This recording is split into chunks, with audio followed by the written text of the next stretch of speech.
बिस्मिल्लाहिर्रहमानिर्रहीम। अस्सलाम वालेकुम। हम पढ़े हैं मोमिन खान मोमिन की गज़ल नंबर 2, जिसके हम 3 अशार अपने पिछले लेक्चर में कर चुके हैं और आज हम बाकी के 4 अशार पढ़ेंगे।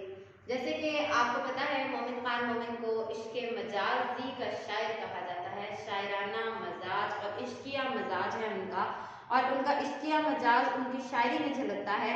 इस नज़म में मैंने आपको पहले भी बताया है कि हमने इस नज़म को 2 तरीक़ों से लेकर चलना है।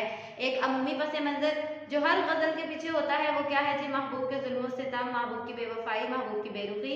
लेकिन इसमें जो खुसूसी पस मंज़र है वो मोमिन खान मोमिन के दोस्त फजल हक खैराबादी साहब की उनसे झगड़ा था, लड़ाई थी, और उसके बाद जब उनकी सुलह हुई तो फिर उन्होंने उनके लिए ये खूबसूरत गज़ल लिखी थी, ऐसा कहा जाता है। तो आपने ये दोनों बातों को जहन में रख के इसकी तशरीह करनी है और फिर ही आपने इसको आगे उसी के अकॉर्डिंगली लेके चलना है। अब देखिए इसका तीसरा शेर, बेजार जान से जो ना होते तो मांगते, बेजार जान से ना होते तो मांगते। बेजार तंग आ जाना, थक जाना, फैडअप हो जाना, तंग आ जाना, इसको आप कहेंगे। मांगते, मांगते तलब करते। शाहिद शिकायतों पे तेरी मुद्दई से हम, शाहिद कहते हैं गवाही देने वाला और मुद्दई कहते हैं दावा करने वाला। कि अगर, अब आप देखें कि बेजार जान से जो ना होते, पहले इसका मफ़हूम देख लीजिए आप कि अगर मैं अपनी जान से बेजार ना होता तो रकीब की बातों पर गवाह तलब करता।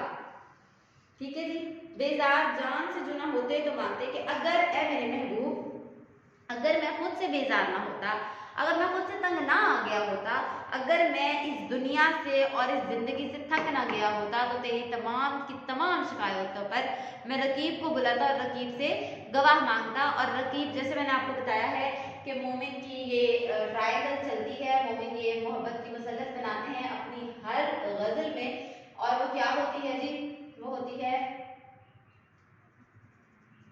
आशिक, महबूब, रकीब और ये हमारे मोमिन साहब। तो वो क्या कहते हैं कि अगर मैं तंग ना आ गया होता खुद से, अपनी जिंदगी से, अब तो घबरा के कहते हैं कि मर जाएंगे, कि अब तो मैं बार बार कह रहा हूं कि मुझे मौत आनी चाहिए, मुझे मर जाना चाहिए, तो अगर मैं इस चीज से तंग ना आ गया होता तो मैं फिर तुम्हारी तमाम शिकायतों पर रकीब को बुलाता और फिर उससे पूछवाता कि कौन सही है कौन गलत है, किसने वफा की है किसने दगा दिया। अब होता क्या है जी कि जिस वक्त शायद का महबूब उनसे नाराज हो जाता है, ठीक है, तो फिर आपको पता है जब 2 फरीकैन में लड़ाई हो जाती है तो फिर जो तीसरी पार्टी होती है वो हमेशा आग लगाने का काम करती है। आग लगाने से मुराद कि इधर की बात उधर और उधर की बात इधर, और फिर अंदर 2-4 बातें खुद से ऐड करके ज्यादा बताई जाती हैं। तो अब जो तमाम की तमाम बातें महबूब तक पहुंची हैं तो वो गलत तरीके से पहुंची है, वो उस तरीके से बात की नहीं गई जिस तरह से उसको पहुंच रही है, और उस पर महबूब बहुत खफा है। और फिर जब वो तमाम की तमाम शिकायतें अपने आशिक से कर रहा है, महबूब अपने आशिक से वो तमाम की तमाम शिकायतें कर रहा है, तो वो कहता हुआ क्या नजर आता है कि मैं अगर अपने आप से तंग ना आ गया होता, अगर मैं अब इस जिंदगी से तंग ना आ गया होता कि तो मैं क्या करता, मैं रकीब को बुलाता और उससे गवाही मांगता, सबूत मांगता इन बातों का कि आया ये बातें मैंने की हैं या नहीं की हैं। लेकिन बात यह है कि जब से तुमने मेरे साथ बेवफाई की है, जब से तुमने रकीब की महफिल में जाना शुरू किया है, जब तुमने रकीब को अपना हम असर बनाया है, तब से अब मुझे इस दुनिया में और इस दुनिया की जिंदगी से कोई सरोकार नहीं है। हम तो इस जीने के हाथों मर चले कि अब मुझे कोई फर्क नहीं पड़ता और मुझे इस दुनिया में नहीं रहना।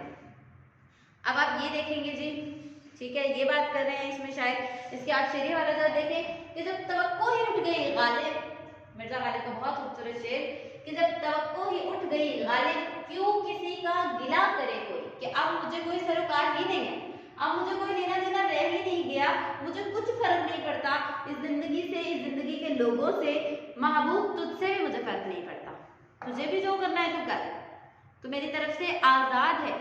तो वो क्या कहते हैं कि अब मुझे कोई जब उम्मीद ही बाकी नहीं रही तो फिर मैं किस बात का गिला करूं, मैं किस बात पे शोरोगुल करूं, मेरे पास शोरोगुल करने के लिए और कुछ बचा ही नहीं है, और ना ही अब मैं शोरोगुल करना चाहता हूँ, क्योंकि मुझे वो जो जितनी उम्मीदें थी, मुझे जितना लगाव था, मेरे जितने ख्वाब थे, जितने अरमान थे, जितनी हसरतें थी, वो सबकी सब पामाल हो चुकी हैं।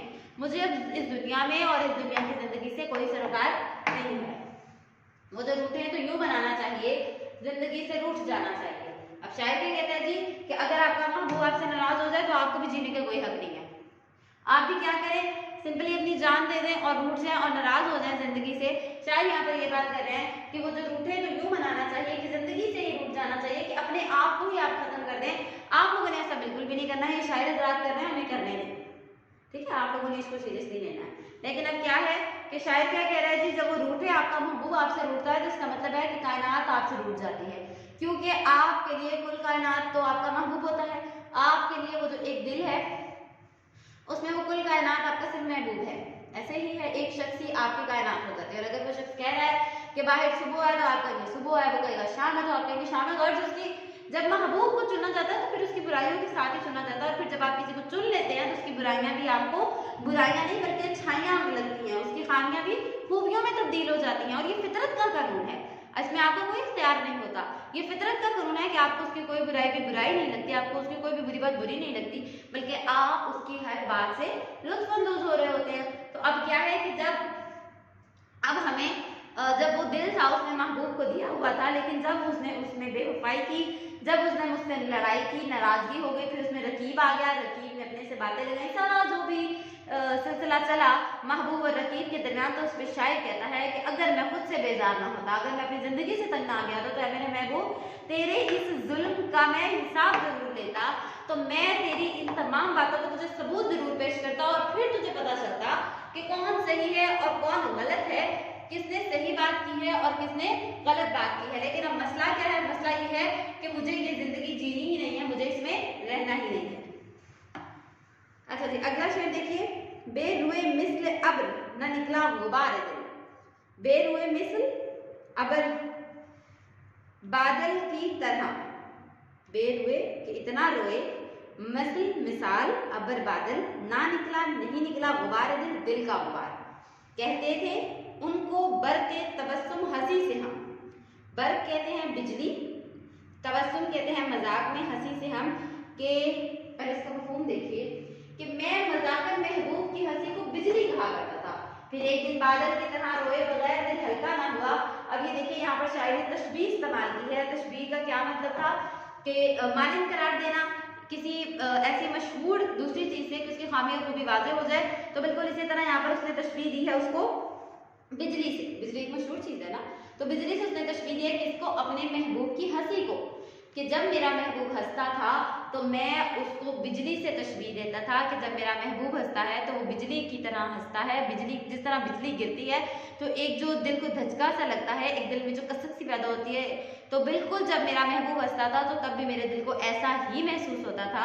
और फिर क्या हुआ कि मैं बादल की तरह रोए बगैर ना रह सका, कि जब बिजली गिर रही है तो बारिश लाजमी होगी, बिल्कुल उसी तरह से कि जिस तरह अगर एक गुबार है सारा और गर्दो गुबार है, स्मोक हो रही है आप समझ लीजिए, लेकिन जैसे ही बारिश होती है हर चीज निखर जाती है, धुल जाती है, तो बिल्कुल इसी तरह शायद कहता है कि जब मेरा महबूब हंसा तो मेरे दिल का गुबार भी छटा, और वो किस तरह छटा कि मैं इतना रोया कि जो मेरे दिल का बादल था उसका वो बिल्कुल साफ हो गया। मेरे दिल में जो जाले थे, जो वीरानियां थी, जो कुछ भी था, जो गुबार था, सब वो सबका सब मेरे रोने से खत्म हो गया। लेकिन मैं कब रोया, जब मेरा महबूब मुस्कुराया। तो मेरे महबूब की मुस्कुराहट को मैं मजाक से बिजली कहा करता था कि ये बिजली हम पे ना गिराइयो, लेकिन जब उन्होंने ये बिजली हम पे गिरा दी तो फिर जितने भी मेरे दिल के गुबार थे वो सब के सब मेरी अश्कों में बह गए, दिल के अरमा आंसुओं में बह गए। वो वाली बात है कि वो तमाम के तमाम जो थे अश्क मेरे वो बह गए, और मेरे दिल का जो गुबार था वो बिल्कुल खत्म हो गया, और मेरा दिल साफ हो गया, और मैं बादल की तरह बेमिसले अबर बादल, कि मैं बादल की तरह इस कदर रोया, बादल की मानित इस हद तक रोया कि मेरे जितने भी गुबार थे वो सब के सब मेरे दिल के निकल गए, और मेरे दिल का आईना बिल्कुल साफ हो गया। इसके शरीय वाला जरा देखिए, वो हंस पड़े तो कई दर्द टाल देता है, वो हंस पड़े तो कई दर्द टाल देता है, किसी किसी को खुदा ये कमाल देता है कि अगर कोई किसी के मुस्कुराने से किसी दूसरे का दुख या दर्द कम हो रहा है तो ये हर इंसान के बस की बात नहीं है, ये सबका बस नहीं है, ये किसी किसी के बस की बात है कि किसी किसी को अल्लाह ताला ऐसा कमाल देते हैं कि अगर वो हंस पड़े तो दूसरे का दुख दर्द जो है वो कम हो जाता है। भूले से मुस्कुरा तो दिए थे वो आज फैज का शेर है, भूले से मुस्कुरा तो दिए थे वो आज फैज, मत पूछ बलबले दिले ना करता कार के, कि वो तो मुस्कुरा दिए, और उसके बाद क्या है जी, दिल के साथ जो हुआ वो दिल ही जानता है कि मोहब्बत से उन्हें रुखसत तो कर दिया और उसके बाद फिर मोहब्बत नहीं हद कर दी कि जिस तरह जो भी था, लेकिन वो आज मुस्कुरा तो दिए मेरे सामने और फिर मत पूछ के बलबले दिले ना करदा काको कि फिर से गलत फहमियों में डाल दिया, मुस्कुराना कोई ज़रूरी था। तो बिल्कुल वही बात है कि वो उनकी मुस्कुराहट तो मुस्कुराहट थी, लेकिन उसके बाद जो मेरा दिल था वो बेइख्तियार हो गया, बेकाबू होगा, मुझे अपने दिल पे ही इख्तियार नहीं रहा। वो हंसते हैं तो कहता हूँ यार बिजली देखिए गिरती कहाँ है, कि अगर वो मुस्कुरा रहे हैं, देखिए ये आप कह लीजिए कि जो शायर हज़रात हैं तशबीह देते हैं, कोई अपने महबूब की मुस्कुराहट को फूलों से तशबीह देता है, कोई अपने महबूब की मुस्कुराहट को बहार से तशबीह देता है, कोई गुलाब से तशबीह देता है, वो कहते हैं नाज की उसके लब की क्या गई है, पंखड़ी गुलाब की सी है, कोई अपने महबूब के होंठों को तशबीह दे रहा है। तो ये एक तशबीह का सिलसिला चलता रहता है, लेकिन यहाँ पर शायर ने अपने महबूब की हंसी को तशबीह दी है किससे?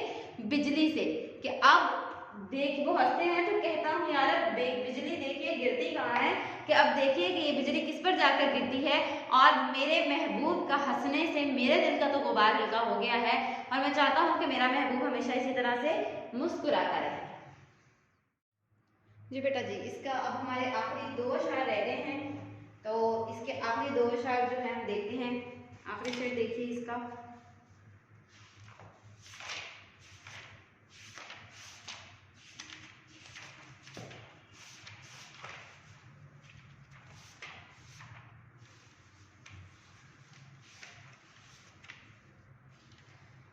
क्या गुल खिलेगा देखिए है फसले गुल तो दूर।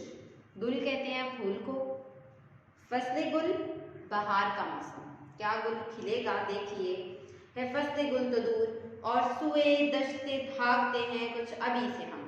सू कहते हैं की तरफ, दश्त कहते हैं सहरा को, कि जंगल की तरफ, सहरा की तरफ हम अभी से भागते हैं, जबकि अभी तो बहार आने में बड़ी देर है। अब इसका मफहूम देखिए आप सबसे पहले कि मैंने अभी से सहरा में भागना शुरू कर दिया है, जब बहार आएगी तो ना जाने जुनून का क्या आलम होगा।